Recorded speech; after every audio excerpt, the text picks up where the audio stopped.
కంపెనీలలో పనిచేసిన వాళ్ళు కావచ్చు, లేదా బతకచ్చిన వాళ్ళు కావచ్చు, చిన్న చిన్న ఉద్యోగాలు చేసుకునే వాళ్ళు కావచ్చు. 40 ఏళ్ళ క్రితం 50 ఏళ్ళ క్రితం ఎక్కడో హైదరాబాద్కు విశేషినట్టుగా ఉన్నటువంటి భూములలో 100 రూపాయలకు 200 రూపాయలకు గజం చొప్పున 50 ఏళ్ళ క్రితం 40 ఏళ్ళ క్రితం కొనుక్కున్నారు వాళ్ళు.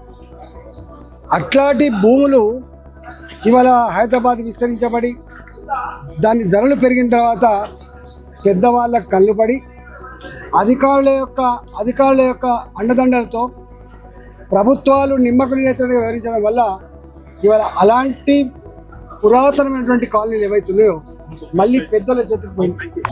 కాకతీయ నగర్ కాలనీ వాసించినట్టే ప్రయత్నిస్తారు.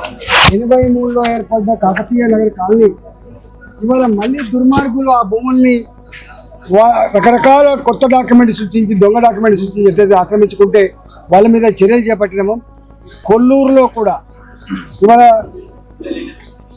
పడమర భాగంలో ఉన్నటువంటి భూములు బాగా ధర పెరిగిన తర్వాత Lakshmipuram flat owners association, Kolluru గ్రామంలో ఉన్న లక్ష్మీపురం ఫ్లాట్ ఓనర్స్ అసోసియేషన్ వాళ్ళు అదే పద్ధతిలో కొనుక్కున్నారు. పాపం కొంచెం ధరలు పెరిగినాయి కదా, మా ప్లాట్ ఎక్కడ ఉందని చెప్పి చూసుకోవడానికి పోతే దొంగ డాక్యుమెంట్లతో అక్కడ బెదిరించుడు, ఇది మళ్ళీ మీకు కొన్నామని చెప్పి డాక్యుమెంట్ చూపించరు. ఎన్నటికైనా మీరు దీంట్లో ఇల్లు కట్టలేరు, ఎన్నటికి కూడా మీరు అమ్ముకోలేరని చెప్పి వాళ్ళు బెదిరించి అక్కడ ₹1,00,000 గజం ఉంటే మీరు 5,000కి ఇస్తారా 10,000కి ఇస్తారా అని చెప్పి వాళ్ళు భయభ్రాంతులకు గురి చేసి మళ్ళీ కలెక్షన్ చేసుకొని ఇవాళ ఆ భూములు పెద్దలు కొట్టే ప్రయత్నం చేస్తాను. వాళ్ళకు ప్రభుత్వంలో ఉన్న పెద్దలు కూడా అండదండలు ఇస్తున్నట్టుగా తెలుస్తూ ఉంది. నేను ఒకటే ఈ ప్రభుత్వాన్ని, ముఖ్యమంత్రి రేవంత్ రెడ్డి గారిని ఇలా తెలియజేస్తా ఉన్నా, మీరు ప్రజల ఆస్తులకు రక్షణ కల్పించే బాధ్యత ఉంటుంది, ప్రజల ప్రాణాలకు రక్షణ కల్పించే బాధ్యత ఉంటుంది.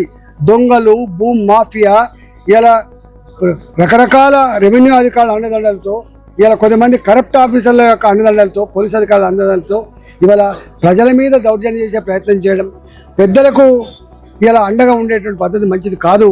ఇది ఎట్టి పరిస్థితి కూడా సహించరాంది. కాబట్టి ఇలా కొల్లూరులో ఉన్నటువంటి చాలా కాస్ట్లీ భూములు, అవి 40 ఏళ్ళ క్రితం ఏ పేదవాళ్ళు అయితే ఆనాడు భూములు కొనుక్కున్నారో అలాంటి భూముల రక్షణ కోసం ఇవాళ నా దగ్గర కూడా వచ్చి వాళ్ళు దరఖాస్తు ఇచ్చారు.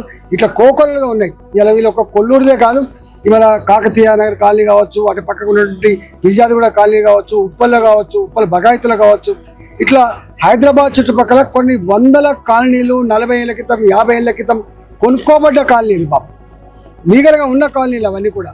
కానీ ఇవాళ మళ్ళీ పెద్దల చేతికి పోతా ఉన్నాయి. దీని మీద కనుక దృష్టి పెట్టకపోతే రాబోయే కాలంలో ఇది పెద్ద ఆందోళనగా మారేటువంటి ఆస్కారం ఉందని చెప్పి నేను హెచ్చరిస్తా ఉన్నా. తప్పకుండా ఈ లక్ష్మీపురం ఫ్లాట్ అసోసియేషన్ ఎవరైతే ఉన్నారో ఇవాళ ఈ హౌసింగ్ సొసైటీ వాళ్ళకు పూర్తి స్థాయిలో అండగా ఉంటామని చెప్పి, న్యాయం జరిగేంత వరకు వాళ్ళతో ఉంటామని చెప్పి మీకు మాట